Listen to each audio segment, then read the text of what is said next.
The sun burned high over the dusty border town, turning the ground into dry powder beneath everyone's boots.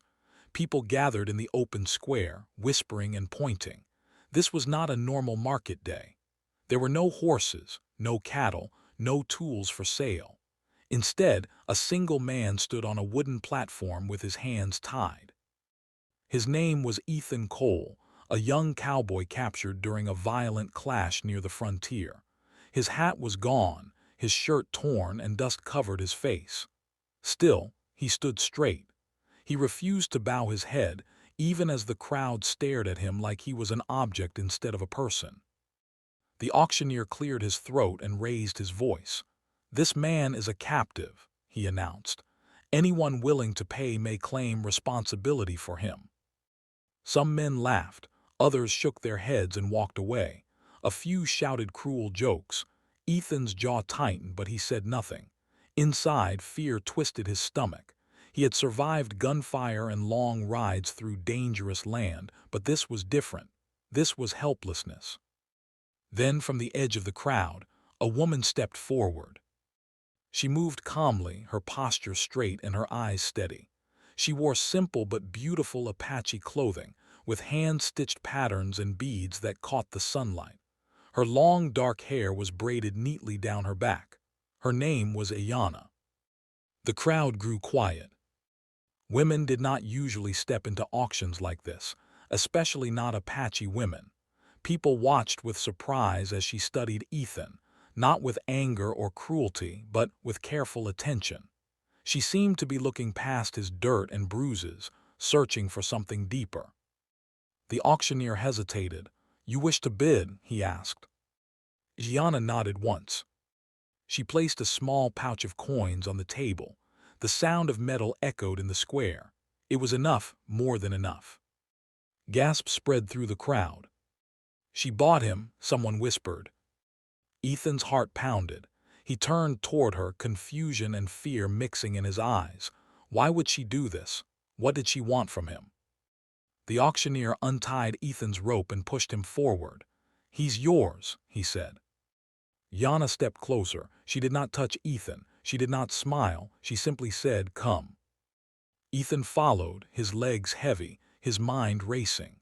As they walked away from the town, he looked back once at the platform, the place where his life had almost ended. Ahead of him was the unknown. He did not know yet that this moment, this strange, frightening auction, was not the end of his freedom, but the beginning of a choice that would change his life forever. The town disappeared behind them as Ayanna led Ethan away from the dusty square. The noise of voices faded, replaced by the sound of wind moving across the open land. Ethan walked carefully, unsure of what would happen next. His hands were no longer tied, but fear still held him tight inside. They traveled on foot at first, moving toward the low desert hills. The sun climbed higher and the heat pressed down on them. Ayanna walked with calm purpose, never rushing, never slowing. Ethan noticed she kept enough distance to show trust, yet stayed close enough to remind him he was not free to leave. After some time, Ayanna stopped near a small creek. She filled a cup with water and handed it to Ethan.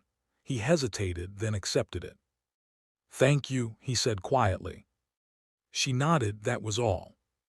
As they continued, Ethan studied her carefully. She carried no weapon except a small knife at her side. There was no anger in her face, only focus. This confused him more than cruelty would have. He had expected harsh words or threats. Instead, she treated him like a human being. By afternoon, they reached a place where two horses were tied beneath a tree. Ayanna gestured for Ethan to mount one. The simple act surprised him. If she feared him, she would not give him a horse. They rode in silence as the desert stretched endlessly around them. Shadows grew longer as the sun began to fall. Ethan's thoughts raced. Was she taking him to her people? Was he still a prisoner or something else?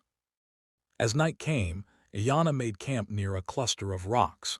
She built a small fire and cooked simple food. When she handed Ethan a portion, he could not hide his confusion. "You don't treat captives this way," he said.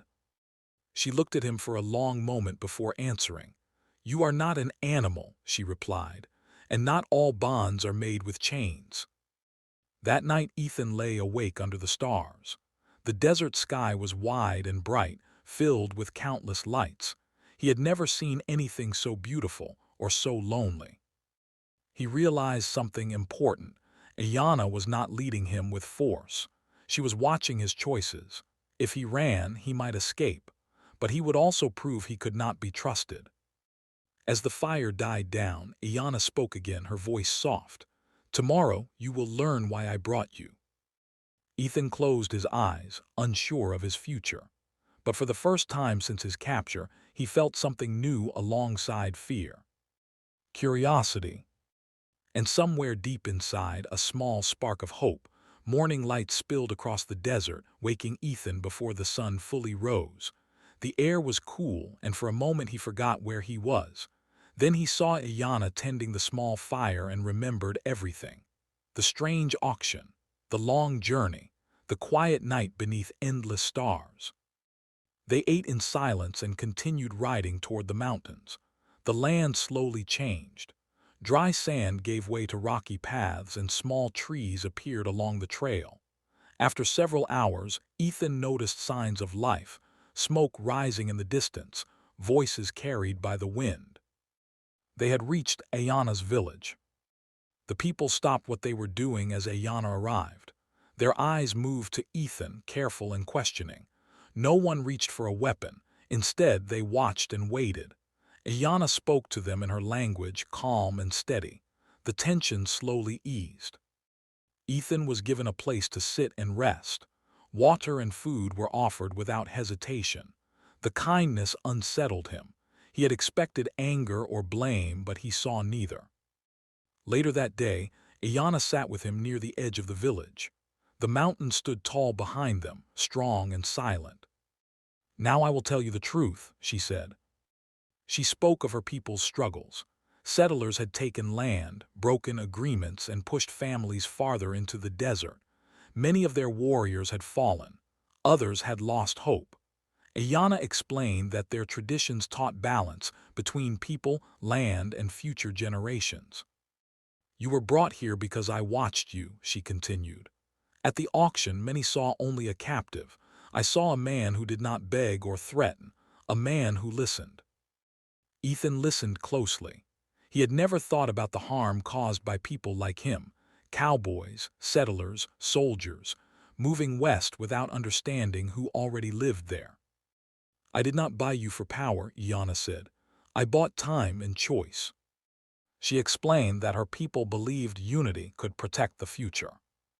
A bond between two worlds could become a bridge instead of a wall. Ethan's heart felt heavy.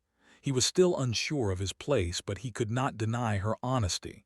This was not about ownership. It was about survival. That night, Ethan sat alone, watching children play and elders tell stories by the fire. He saw strength in their traditions and pain in their memories. He realized then that he stood between two paths. One led back to the life he knew, a world of conflict and division. The other was unknown, demanding courage, respect, and understanding. As the fire crackled, Ethan understood one truth clearly. Whatever choice he made next would define not only his future, but the meaning of his freedom. The night settled gently over the village, wrapping the land in quiet shadows. A soft wind moved through the trees, carrying the scent of firewood and earth. Ethan sat near the edge of the camp, watching the flames dance. The truth Ayanna had shared weighed heavily on his mind. He had spent his life moving from place to place, working ranches, driving cattle, surviving day to day. He had never belonged anywhere for long. Now, for the first time, someone had offered him something deeper than survival, purpose. Ayanna approached and sat across from him by the fire. The light reflected in her eyes, steady and calm. For a long moment, neither of them spoke. The crackle of the fire filled the silence. "You are thinking of leaving," she said softly. Ethan nodded. "And of staying," he replied honestly. She accepted his words without judgment. "Both are heavy paths," she said. The fire burned lower as the stars appeared overhead. Then, Ayanna spoke words that changed everything. "You will be my husband." Ethan's breath caught. The words were spoken calmly, not as an order but as a statement of intention. He felt a rush of emotion, surprise, fear, and something else he had not expected. Yana explained their tradition. This union was not about control or force. It was about trust and protection. A shared life could help heal wounds between cultures. It would give her people strength and offer Ethan a place where he mattered. "You are free to refuse," she said. "A forced bond would bring only harm." Ethan stared into the fire. His heart pounded. He had never imagined marriage, let alone one born from such an unusual beginning. Yet he saw honesty in her eyes, no trap, no threat.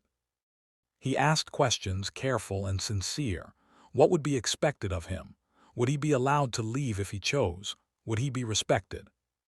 Yana answered each one clearly. "Respect goes both ways," she said. "So does choice." The night grew quiet. The village slept, unaware that a future was being shaped by whispered words and silent understanding. Ethan walked away from the fire and looked up at the stars. He thought about the life he had known, violence, loneliness, endless movement. Then he thought about what he saw here, community, purpose, and balance with the land. When he returned, Ayanna waited patiently. "I cannot answer tonight," Ethan said. She nodded, "Then we wait."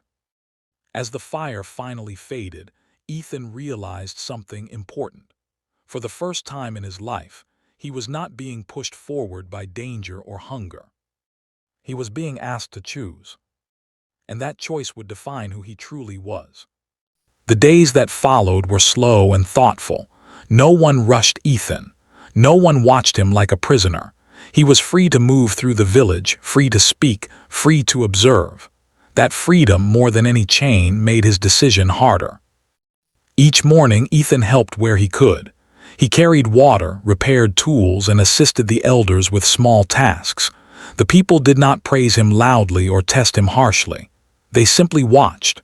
Trust, he learned, was earned through steady actions, not words. Yana stayed nearby but never pressured him.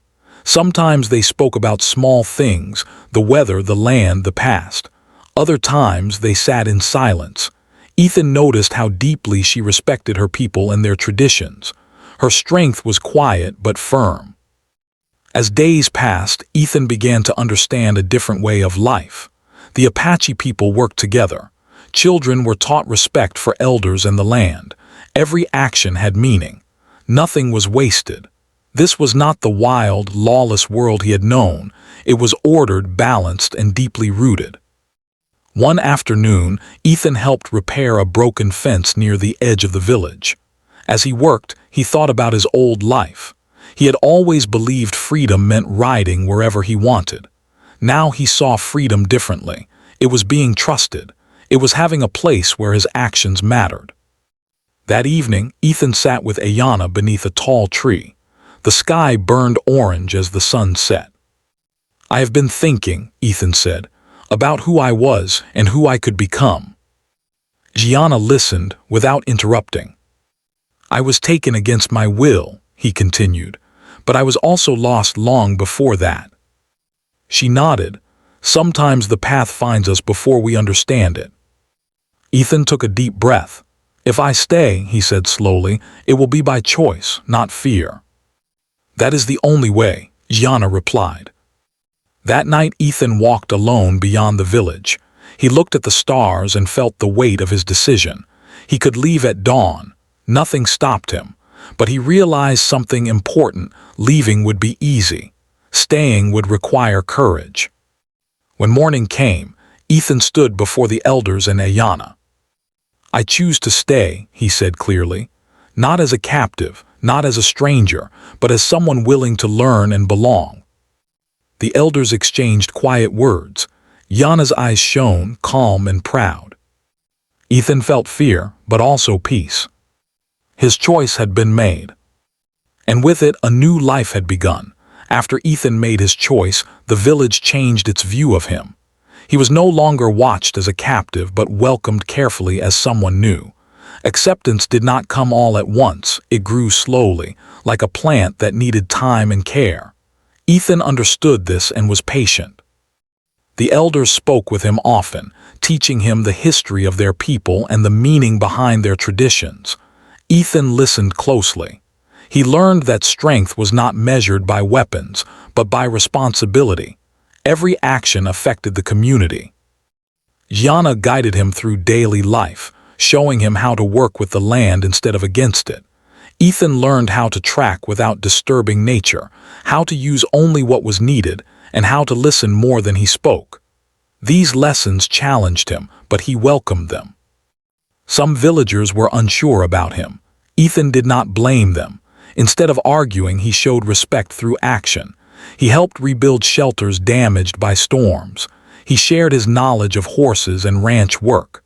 Slowly, suspicion turned into trust. One afternoon, a group of children followed Ethan as he repaired a water trough. He showed them how to fix broken wood and let them help. Their laughter echoed through the village. Watching them, Ethan felt something warm settle in his chest, a sense of belonging he had never known. Yana noticed the change. "You are becoming part of us," she said quietly. "I'm learning," Ethan replied, "and I want to keep learning." As the days turned into weeks, preparations for the union began. This was not a celebration of ownership, but of partnership. Elders met, traditions were explained, and every step honored consent and respect. Ethan felt nervous. He knew he was stepping into a role that carried responsibility, not just to Ayanna but to her people. But he also felt ready. On the evening before the ceremony, Ethan and Ayanna sat together beneath the stars. "You could still leave," Ayanna reminded him. Ethan shook his head. "I don't want to," he said simply. She smiled, small but genuine. When the ceremony came, it was quiet and meaningful. No chains, no guards, only witnesses, shared vows, and open sky. Ethan stood beside Ayanna not as a prisoner but as a partner. The village welcomed him fully then. Songs were sung. Food was shared. Ethan felt the weight of his past lift away. He had crossed a boundary greater than any border. He had found acceptance, not by force but by choice. Life after the ceremony felt different for Ethan and Ayanna. It was not perfect or easy, but it was real. Each day brought new challenges and new lessons. Ethan no longer woke as a captive or a stranger. He woke as part of a family, part of a people. Ethan worked alongside the villagers from sunrise to sunset. He helped care for horses, build shelters, and guide travelers safely through the land. His skills as a cowboy became valuable, and in return, he learned deeper lessons about patience, balance, and respect. Yana remained strong and calm, guiding him when he struggled and stepping back when he needed to grow on his own. Their bond was built slowly, through shared work and honest conversation. Love did not come all at once. It grew from trust. Some nearby settlements heard of Ethan's choice and reacted with confusion or anger. A few men came demanding his return, calling him stolen property. Ethan stood firm beside Ayanna and the elders. "I was never owned," Ethan said. "I chose where I belong." The visitors left, unsettled by his calm certainty. Seasons passed. Ethan's understanding deepened. He learned the language, the stories, and the traditions. He stopped seeing the land as something to conquer and began seeing it as something to protect. One evening, Ethan and Ayanna watched the sunset from a hill above the village. "I never imagined this life," Ethan said. "Neither did I," Ayanna replied, "but sometimes the path finds us." They shared quiet laughter. Ethan realized that the night Ayanna spoke her promise had not taken his freedom, it had given him direction. He was no longer drifting. He had roots. The village thrived through cooperation. Ethan became a bridge between cultures, helping prevent conflict and encouraging understanding. His past and present no longer fought inside him. As stars filled the sky, Ethan felt gratitude instead of fear. A new life had begun, built not from captivity but from courage, respect, and choice. Years passed quietly, marked by changing seasons and steady growth. Ethan and Ayanna built a life rooted in trust, not force. What once began in fear and confusion became a story of understanding and unity. Their home stood near the edge of the village, open to family, travelers, and anyone seeking help. Ethan was no longer seen as an outsider. He had earned respect through patience and action. He worked to protect the land, helped resolve disputes, and taught younger generations skills from both worlds. Ayanna remained a strong leader, guiding her people with wisdom and compassion. Together, they balanced two cultures that once stood divided. Their children grew up learning the stories of both their parents. They understood the value of choice, respect, and responsibility. Ethan often told them about the auction day, not with anger but with honesty. He taught them that freedom was not something taken or given, but something chosen. Other communities heard their story. Some dismissed it, others listened. Slowly, small changes followed. Fewer conflicts arose. More conversations replaced violence. Ethan and Ayanna never claimed to change the world, but they changed what they could reach. One evening, as the sun dipped below the mountains, Ethan and Ayanna sat together, watching their children play. "Do you regret that day?" Ethan asked quietly. Ayanna shook her head. "No," she said, "I trusted my heart." Ethan smiled. "So did I." As they sat in peaceful silence, Ethan realized how far he had come, from a man bound on a platform to someone bound by purpose and love. The chains of that past no longer defined him. When Ethan grew older, he was remembered not as a captive or a cowboy, but as a bridge between worlds. Ayanna was remembered not for buying a man, but for offering a future. Their story lived on, told by firesides and passed to new generations, not as a tale of ownership, but as a lesson. That true bonds cannot be forced. That courage begins with choice. And that even the strangest beginnings can lead to a meaningful end.